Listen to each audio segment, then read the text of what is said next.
Hello friends, welcome to our channel. তো আপনি কি জানেন আপনার মেসেঞ্জারে এমন কিছু সেটিংস আছে যা আপনি পরিবর্তন না করলে আপনার প্রাইভেসি কিন্তু ঝুঁকিতে পড়তে পারে। তো আজকে আমি আপনাদেরকে মেসেঞ্জারে এমন কিছু সেটিংস দেখিয়ে দিব যা আপনার কিন্তু এখনই পরিবর্তন করা দরকার। তো চলুন আমি আপনাদেরকে প্র্যাকটিক্যালি দেখিয়ে দিচ্ছি। তো তার আগে একটি কথা বলে নিচ্ছি, সেটা হচ্ছে আমাদের চ্যানেলে প্রতিনিয়ত এরকম নতুন নতুন ইন্টারেস্টিং ভিডিও আপলোড করা হয়।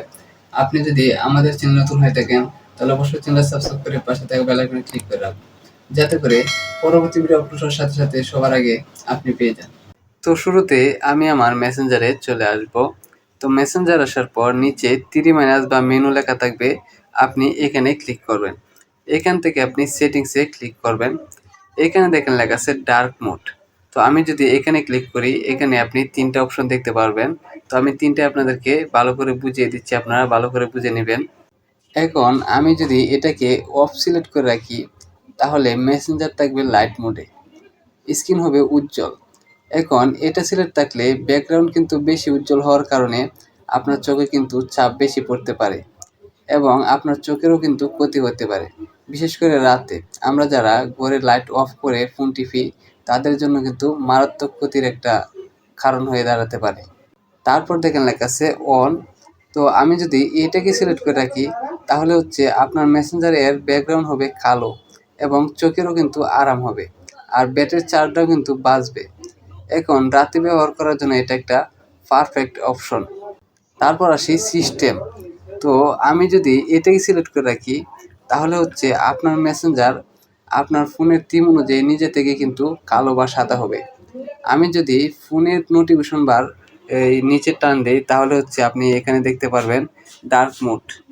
এখন এই ডার্ক মোড অপশনটা চালু করলে আপনার ফোন ডার্ক মোড হওয়ার সাথে সাথে কিন্তু মেসেঞ্জারও কিন্তু ডার্ক মোডে চলে যাবে। আর আমি যদি এটাকে অফ করে দেই, তাহলে কিন্তু মেসেঞ্জারের ডার্ক মোডও কিন্তু অটো অফ হয়ে যাবে। এখন হচ্ছে আপনার নিজের প্রয়োজন অনুযায়ী কিন্তু আপনি এখান থেকে অপশনটা একটা সিলেক্ট করে নিতে পারেন। তারপর আমি যদি এখান থেকে ব্যাগে চলে আসি, এখানে দেখতে পাচ্ছেন অ্যাক্টিভ স্ট্যাটাস। আমি যদি এখানে ক্লিক করি, তো এখন এই অপশনটা চালু থাকলে আপনার বন্ধুরা আপনাকে দেখতে পারবে আপনি কখন অনলাইনে ছিলেন বা আপনি এখন অ্যাক্টিভ আছেন কিনা। আর যদি আপনি এটাকে বন্ধ করে দেন, তাহলে কেউ জানতে পারবে না আপনি এখন অনলাইনে আছেন কি না, এবং আপনাকে কেউ বিরক্ত করতে পারবে না। হ্যাঁ, আপনি নিজেও কিন্তু অন্যদের অ্যাক্টিভ স্ট্যাটাস দেখতে পারবেন না এবং আপনি সবসময় চ্যাটিং করতে পারবেন, তাতে কোনো প্রবলেম হবে না। এখন আপনি যদি চান একটু গোপনীয়তা বজায় রাখতে, তবে এই অ্যাক্টিভ স্ট্যাটাসটা আপনি বন্ধ করে রাখতে পারেন। তারপর আমি একটু ব্যাগে চলে আসবো, এখান থেকে একটু নিচের দিকে চলে আসবো। এখানে প্রাইভেসি অ্যান্ড সেফটি আমি এখানে ক্লিক করব। তারপর আমি আরেকটু নিচের দিকে চলে আসবো। এখানে মেসেঞ্জার ডেলিভারি আমি যদি এখানে ক্লিক করি, তো এখানে ক্লিক করার পর এখানে অনেকগুলো অপশন দেখতে পারবেন। তো এই অপশনগুলোর মাধ্যমে আপনি নির্ধারণ করতে পারেন কে আপনাকে মেসেজ পাঠাতে পারবে এবং সেই মেসেজ চ্যাটে যাবে নাকি মেসেজ রিকোয়েস্টে যাবে। আমি আপনাদেরকে বুঝিয়ে বলতেছি। তো প্রথম দেখেন people with your phone number. যাদের কাছে আপনার ফোন নাম্বার আছে, তারা যদি আপনাকে মেসেঞ্জারে মেসেজ পাঠায়, তা মেসেজ রিকোয়েস্টে যাবে। আপনি যদি অপরিচিত নাম্বার থেকে বিরক্ত হন, এই অপশনটা আপনি চালু করে রাখতে পারেন। তারপর হচ্ছে friend of friend on Facebook. আপনার বন্ধুদের বন্ধুরা যদি মেসেজ করে, তাদের মেসেজও কিন্তু মেসেজ রিকোয়েস্টে হিসেবে যাবে, সরাসরি ইনবক্সে কিন্তু আসবে না। তারপর হচ্ছে people in your Facebook group. যারা আপনার সাথে একই ফেসবুক গ্রুপে আছে, তাদের মেসেঞ্জার বা মেসেজ চ্যাটে সরাসরি আসবে, কারণ আপনি তাদের সাথে কোনো না কোনোভাবে কিন্তু যুক্ত আছেন সেই জন্য। তারপর হচ্ছে পেজ ইউর ফলো। আপনি যেসব পেজ ফলো করেন সেখান থেকে মেসেজ এলে তা কিন্তু মেসেজ রিকোয়েস্টে যাবে। তারপর হচ্ছে আদার অন মেসেঞ্জার অর ফেসবুক। যারা আপনার ফ্রেন্ড নয় বা উপরের কোনো ক্যাটাগরিতে পড়ে না, তাদের মেসেজও কিন্তু মেসেজ রিকোয়েস্টে যাবে। তো এই অপশনটা কিন্তু আপনার স্প্যাম থেকে সুরক্ষা দেবে। তো এই সেটিংগুলি যদি আপনি ঠিকভাবে কাস্টমাইজ করেন, তাহলে মেসেজিং অভিজ্ঞতা হবে আপনার আরও কন্ট্রোল ও সুরক্ষিত। তো আমি এখান থেকে যদি আবার ব্যাগে চলে আসি, তো আমি একটু নিচের দিকে উপরের দিকে আসবো। এখানে দেখেন লেখা আছে এস লক। আমি যদি এখানে ক্লিক করি, এখানে দেখেন লেখা আছে আনলক উইথ বায়োমেট্রিক। তো এখানে এই অপশনটা আপনি চালু করে দিবেন।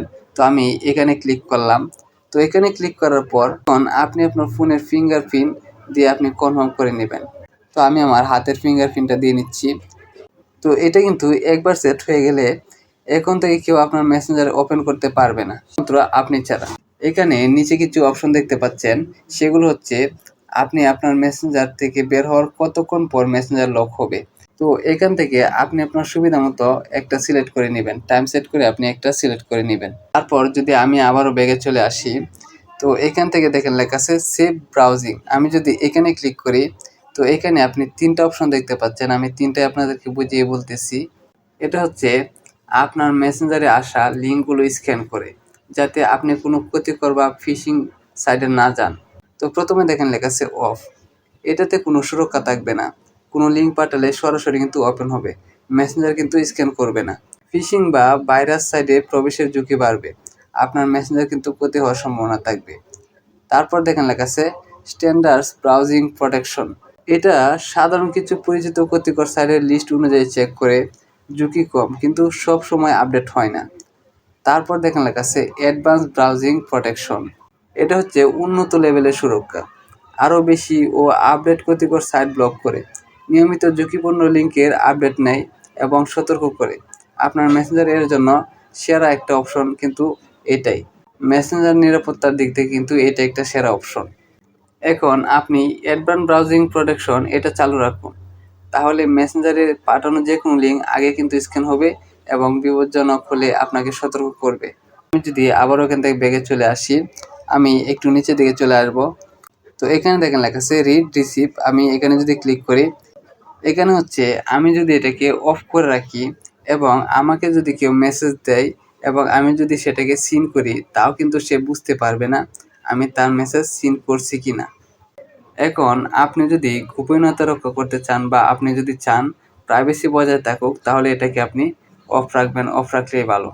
তো আমি যদি ব্যাগে চলে আসি এখান থেকে, তো আমি একটু নিচের দিকে খেয়াল করব, এখানে দেখেন লেখা আছে product IP address in call. আমি যদি এখানে ক্লিক করি, এখন এই সেটিংটা অন করলে আপনাকে যদি কেউ কল করে বা আপনি যদি কাউকে কল দেন, তাহলে সেই কলগুলো সার্ভার এর রিলের মাধ্যমে হবে। এর ফলে অন্য পক্ষ আপনার আইপি অ্যাড্রেস দেখতে পারবে না। আইপি অ্যাড্রেস লুকিয়ে রাখলে কেউ আপনার লোকেশন বা ডিভাইস সংক্রান্ত তথ্য কিন্তু সহজে বের করতে পারবে না। কিন্তু একটা সমস্যা আছে, সেটা হচ্ছে আপনার কলের অডিও ভিডিও কোয়ালিটি কিছুটা কিন্তু কমে যেতে পারে, কারণ সরাসরি কলটা তো আপনার কাছে আসতেছে না, আপনার কলটা সার্ভারের মধ্যে ঘুরে আসতেছে। সহজ করে বলতে গেলে এই অপশন অন করলে আপনার প্রাইভেসি বাড়বে, তবে কলের কোয়ালিটিটা কিছুটা কমতে পারে। তাই যদি আপনি বেশি নিরাপত্তা চান, তাহলে আপনি এই অপশনটা অন করে রাখুন। আর যদি আপনি সবসময় অপরিচিত মানুষদের সাথে কথা বলেন, তাহলে আপনি এটাকে অফ রাখবেন। আপনার প্রাইভেসি কিন্তু আপনার হাতে, সাবধানে এটা ব্যবহার করুন। তো আমি যদি আবারও এখান থেকে চলে আসি, আমি যদি একটু উপর দিকে চলে আসি, এখানে দেখেন লেখা আছে ইন ক্যাপশন চ্যাট। আমি যদি এখানে ক্লিক করি, এখানে দেখেন লেখা আছে মেসেজ স্টোরেজ। আপনি কিভাবে চ্যাট হিস্টোরি সংরক্ষণ করবেন বা অ্যাক্সেস করবেন তা নিয়ন্ত্রণ করতে পারবেন। আমি যদি এখানে একটা ক্লিক করি, এখানে দেখেন লেখা আছে চ্যাট হিস্টোরি, তারপর হচ্ছে লাস্ট ব্যাকআপ, সর্বশেষ কখন আপনার চ্যাট ইতিহাস ব্যাকআপ হয়েছে তা এখানে কিন্তু আপনি দেখতে পারবেন। তারপর হচ্ছে ডেট ক্রিয়েট, কখন থেকে এই সিকিউর ব্যাকআপ চালু হয়েছে তাও কিন্তু আপনি এখানে দেখতে পারবেন। তারপর এখানে দেখেন লেখা আছে how you restore your chat history, save key in Google Drive. আপনার এনক্রিপশন গুগল ড্রাইভে আপনি সংরক্ষণ করতে পারবেন, এটি যদি আপনি চালু করে রাখেন। তো এটি চালু থাকলে সহজে কিন্তু অন্য ডিভাইসে লগ ইন করলে আপনার চ্যাট হিস্টোরি কিন্তু আপনি সবগুলো আপনি পেয়ে যাবেন। তারপর হচ্ছে রিসেট পিন, এখানে আপনি যদি পিন ভুলে যান এখান থেকে কিন্তু রিসেট করতে পারবেন। তারপর হচ্ছে মোর অপশন, অন্যান্য ব্যাকআপ রিস্টোর অপশন কিন্তু আপনি এখানে দেখতে পারবেন।